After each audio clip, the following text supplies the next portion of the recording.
नमस्कार, मैं अमित कश्यप और आप देख रहे हैं हंगामा टाइम्स। तमाम उत्तर प्रदेश की बड़ी खबरों को देखने के लिए अब वन स्टॉप हंगामा टाइम्स को सब्सक्राइब करें, बेल आइकन दबा लें ताकि सबसे पहले ताज़ा अपडेट पहुंचे आपके पास। मैं तो एक बात केवल छोटी सी कहूंगा कि आप लोग और नवाबगंज के लोग एक बात कहते थे, उत्तर प्रदेश में सरकार किसी की हो, नवाबगंज में अगर भगवत जीत जाता था तो नवाबगंज में सरकार भगवत शरण गंगवार की और उनके यार दोस्तों की और साथियों की है। ये जीत का परिणाम होता है। मुझे बहुत ज्यादा कहने की जरूरत नहीं। ताजुद्दीन साहब की बात याद करो, एने अंसारी साहब ने जो कहा उस बात को याद, लेकिन मानना ना मानना आपका काम है।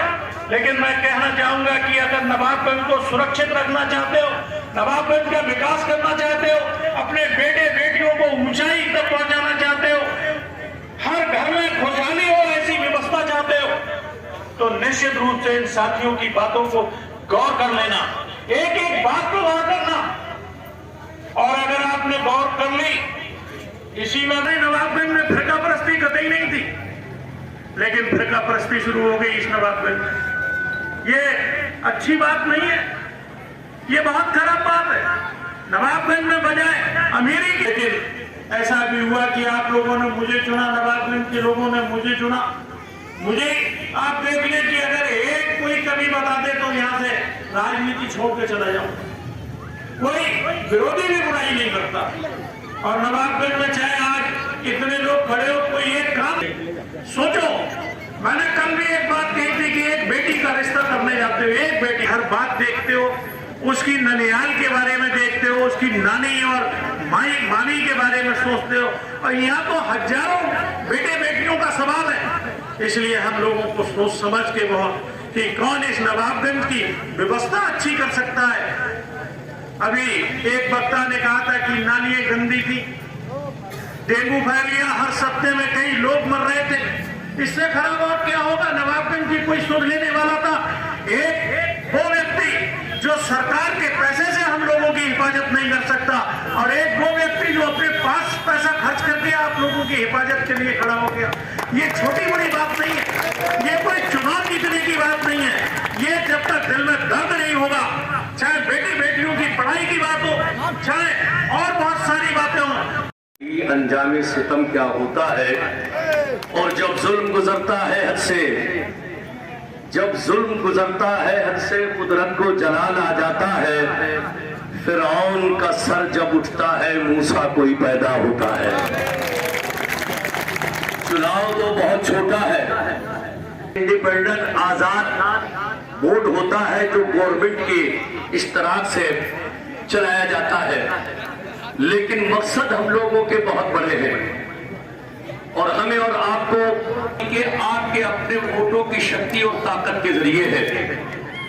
इस देश और प्रदेश में किस तरह के हालात और माहौल बनाए गए हैं, ये किसी से ढकी छुपी बात नहीं है। आप भली भांति उन तमाम चीजों से वाकिफ हैं, लेकिन जब चुनाव हमारे बीच में आ जाता है तो कुछ ऐसे लोग स्वार्थी मतलबी होते हैं जो ये चाहते हैं उनका भला हो, ना भला हो या ना भला हो, गरीबों के साथ खड़ा हुआ ना खड़ा हूं, किसी की मदद किए नहीं की, बस मेरा डंडा और झंडा ऊंचा रहे, इसी को लेके वो हमेशा समाज के बीच में रहते हैं। लेकिन ये लोगों सुनो, आगे से पीछे सब लोग गौर से सुनो, ये चुनाव किसी के व्यक्ति का नहीं है, किसी जात का नहीं है। ऐसे फिरका परस्त दौर से हमारा गुजर रहे हैं कि जिस दौर में ये चुनाव हम सबका है, राशिद भाई का एक एक आदमी लगा है। जब हम सब चुनाव मिलकर ताकतों को कहीं ना कहीं, हम जिस शख्स की बात की जाती है, जिस व्यक्ति की बात की जाती है, मैं उसका नाम नहीं लेना चाहता, लेकिन वो व्यक्ति चुनाव जीतने के लिए हमारे और आपके बीच में नहीं है, बल्कि वो ये चाहता है ये साफ सुथरी छवि का आदमी कहीं जीत ना जाए और फिर हमारे गंदे कामों का कहीं अंजाम बुरा ना हो। वो जीतने से ज्यादा ना चाहता है, ताकि ये हार जाएंगे तो आगे के रास्ते हमारे लिए खुले रहेंगे। बताओ जरा, राजनीति को, सामाजिक को, कौन से उनके पास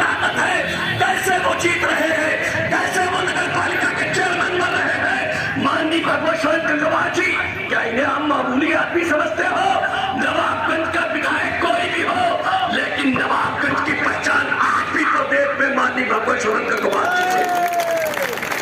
में मत रहिए, जज्बात में हमने जब जब फैसला किया है, रिश्ते नाते खानदानों को जब तक हमने देखा है तब तक कौम का नुकसान हुआ है, समाज का नुकसान हुआ है। आप अगर अपने व्यक्ति और अपने जाती फायदा चाहते हो तो जो चाहे वो करना, अगर वाकई हुए हो, अगर अंसारी बिरादरी के साथ सारी बिरादरियों का साथ है तो बगैर नमाज पढ़े मैं दावा करता हूं आप मेरा साथ दीजिए। मैं आपके सहयोग से बाहर करने आया हूं। मैं नवाबगंज को बचाना चाहता हूं, मैं नवाबगंज को सजाना चाहता हूं, खुशहाल और आबाद बनाना चाहता हूं आपके सहयोग से। और ये दावे के साथ कह रहा हूं कि अगर नमाज पढ़ के भागा था उसी तरीके से नवाबगंज से भी भाग जाएगा।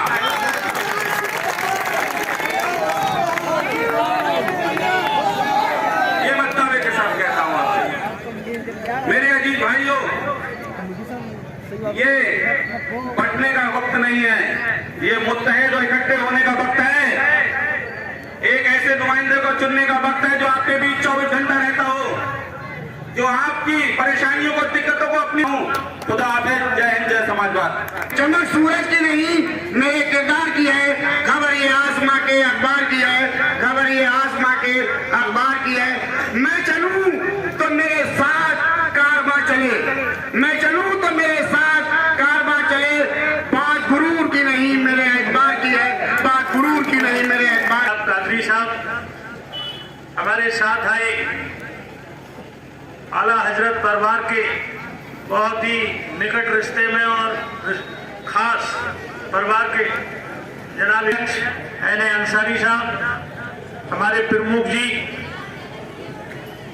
और हमारे साथ आए बहुत सारे समाजवादी पार्टी के नेतागण। यहाँ मंच पर बैठे जनाब रफाकत अली साहब, जनाब इस्लाम शाह साहब, जनाब मुश्ताक शाह साहब, भाई सिकंदर अली अंसारी साहब, मोहम्मद अलीम अंसारी साहब, शराफत अली साहब, जनाब वहीद नेताजी और सारे साथीगण, सामनेयों, दोस्तों और खासम खास मेहमान माली जनाब इकबाल रजा साहब, समाजवादी पार्टी के विधानसभा अध्यक्ष भाई अनिल गंगवार जी, नगर अध्यक्ष भाई एन अंसारी जी और पूर्व ब्लॉक प्रमुख तेज प्रकाश गंगवार जी। भाइयों, साथियों, पर्दा नशीन आपके शरीक रहे, आपके नवाबगंज का विकास करे, आपके नवाबगंज को बदहाली और बर्बादी से निकालकर आबादी और खुशहाली की तरफ ले जाए। 11 तारीख को एक कैंडिडेट का ही चुनाव नहीं होगा, 11 तारीख को नवाबगंज का मुस्तकबिल और आपके आने वाली नस्लों के मुस्तकबिल का भी फैसला होना है। आज तक आप नवाबगंज को बदहाल, बर्बाद और बदनाम किया है या नहीं किया? हाँ या ना बता दीजिए।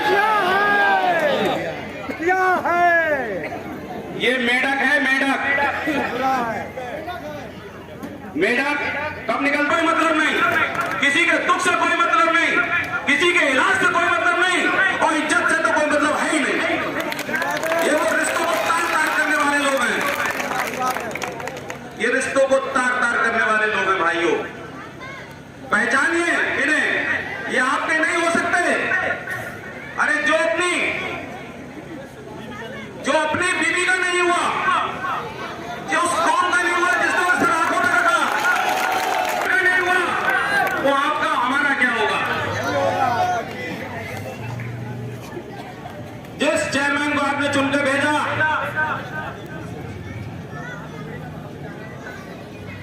उसने नवाबगंज को बर्बाद दौलत से, उसी हराम के पैसे से उसने मस्ती कर उन्हीं की सौगंध लाकर उनके सिर पे बैठा दी। आप जानते हैं कि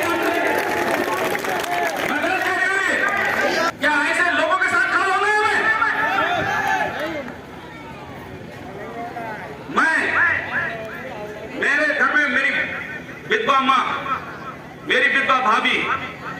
मैंने उनका बखूबी ख्याल रखा है।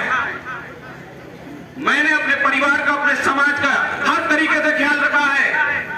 मेरा परिवार या समाज का कोई भी व्यक्ति ये नहीं कह सकता कि मैंने किसी के साथ हत्तलफी की हो या बुरा किया हो। बताइए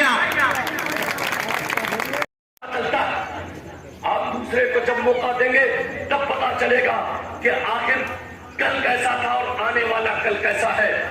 फर्क तभी आपको महसूस होगा जब दूसरा आदमी उस जगह पर आएगा।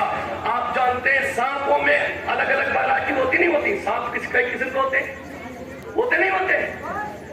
सांप कई तरह के होते हैं, लेकिन चाहे जिस तरह के जितने सांप हो, सांप बिरादरी एक दूसरे को काटती नहीं, ये काटती है। हम मिल जाएंगे काट लेगी, ये मिल जाए काट लेगी, वो मिल जाए काट लेगी, जानवर मिल जाए काट लेगा। लेकिन एक ही दिन में कई कई सांप रहते हैं। सांप सांप को नहीं काटता, वो जानता है कि ये मेरी बिरादरी है। अगर हम ही एक दूसरे को डसने लगेंगे, काटने लगेंगे, तो पूरी बिरादरी खत्म हो जाएगी, मानवता खत्म, हमारी बिरादरी खत्म हो जाएगी। तो सांप सांप को नहीं काटता, बिच्छू बिच्छू को नहीं काटता, और सांप ऊपर जाए के बता तेरा मेरा चले, लेकिन जब बिल में जाता है तो सीधा जाता है। ये मानवता का दुश्मन इतना बड़ा दुश्मन है कि ऊपर भी तेरा मेरा है, बिल में भी सीधा नहीं है। क्या ऐसे को सबक सिखाने की जरूरत नहीं है? आप सब जानते हैं। हंगामा टाइम्स की तमाम खबरों को देखने के लिए हंगामा टाइम्स को सब्सक्राइब कर लीजिए और बेल आइकन दबा लीजिए। अगर आपको ये वीडियो अच्छा लगा हो तो लाइक बटन प्रेस कर अपनी प्रतिक्रिया हमारे कमेंट बॉक्स में देना मत